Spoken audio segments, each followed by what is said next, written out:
बेहद की परम परम परम महाशांति है, महाशांति है, महाशांति है। बेहद के विश्व कल्याणकारी, वायुमंडल को बदलने वाले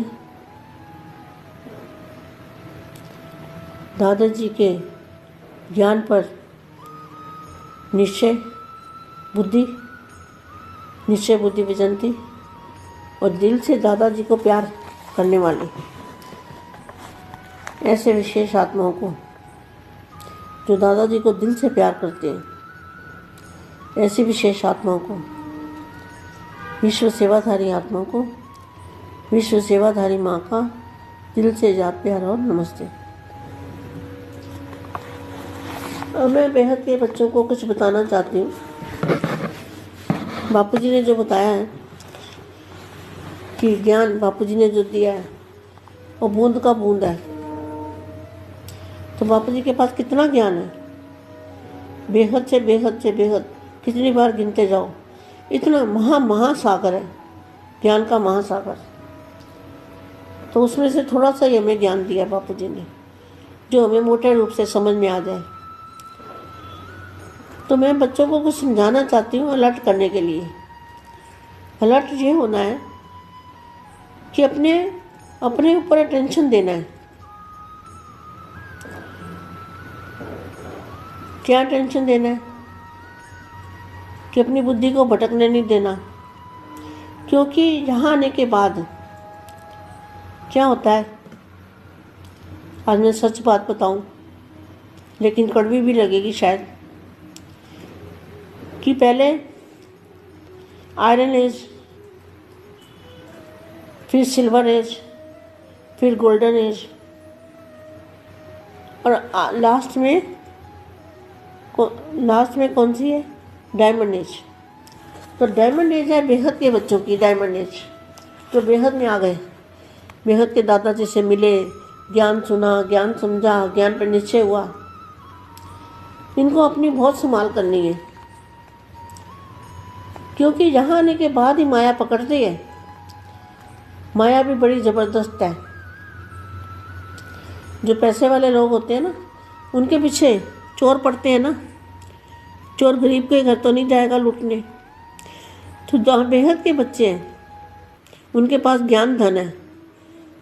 तो ज्ञान धन लूटने वाली कौन है? माया, माया पकड़ने वाली। तो यहाँ जो डायमंड एज है, तो डायमंड एज में डायमंड को छुपा के रखते हैं ना, क्योंकि बड़ा कीमती होता है। तो इसी तरह से बेहद के बच्चों को अपनी बहुत संभाल करनी है, कदम कदम पर संभाल करनी है। देखो, बेहद के बच्चों को पता है कि कई बेहद में ज्ञान में आए और ज्ञान समझा, बहुत अच्छा लगा और निश्चय भी लगा उस टाइम पे, और फिर माया ने खींच लिया।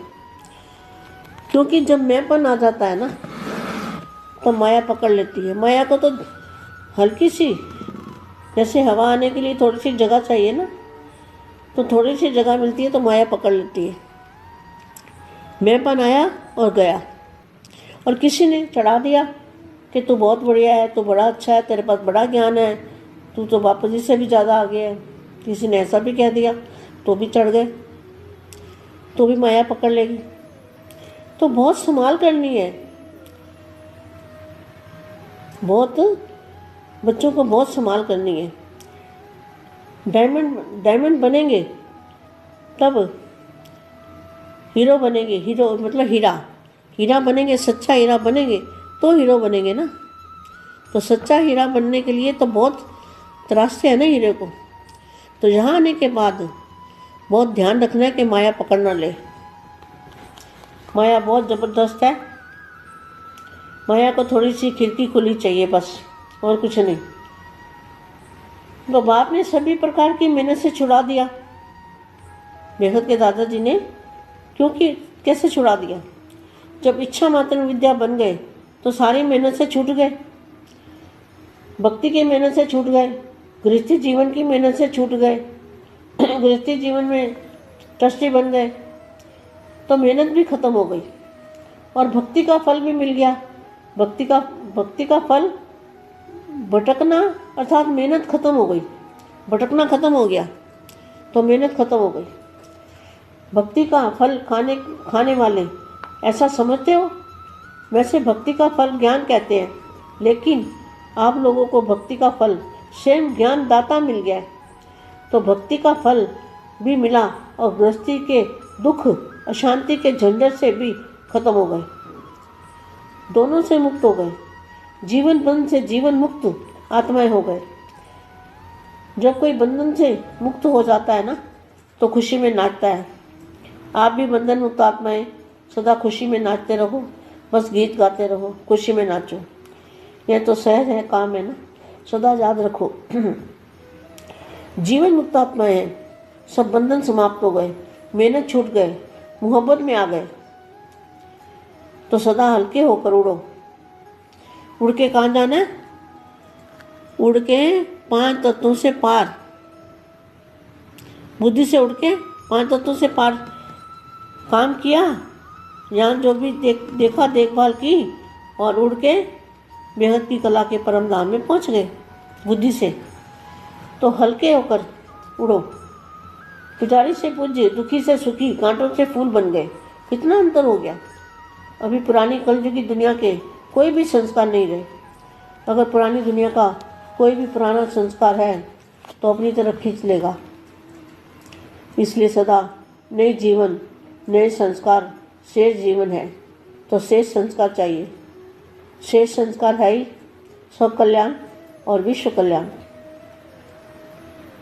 ऐसे संस्कार भर गए हैं, क्वेश्चन मार्क है। सब कल्याण और विश्व कल्याण के सिवाय और कोई संस्कार होंगे तो इस जीवन में विघ्न डालेंगे।